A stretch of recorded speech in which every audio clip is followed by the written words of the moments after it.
Hello po! Magandang gabi po sa inyong lahat. Gagawa po tayo ngayon ng Japanese baguette. Overnight po yung process na gagawin natin.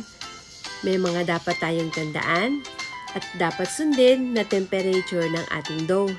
Kaya samahan niyo po ako hanggang matapos ang video para malaman ito. At sigurado ko pong magugustuhan niyo ang bread na ito. Isa pong pakiusap, kung kayo po ay bago dito sa aking channel, please, pa-subscribe na po. Pakiclick po yung bell, yung all na po para lagi kayong updated at notified sa mga bagong video uploads ko. Paki-like and share na rin po ng mga video. At huwag niyo pong kalilimutang mag-iwan ng comment. Baka po meron kayong request or suggestion, nandyan po ang comment section.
Hanggang susunod ko pong video, magkita-kita po ulit tayo. Sana po nagustuhan yung aking sinare sa inyo at sana rin po matry nyo pong gawin. Paalam! Bye!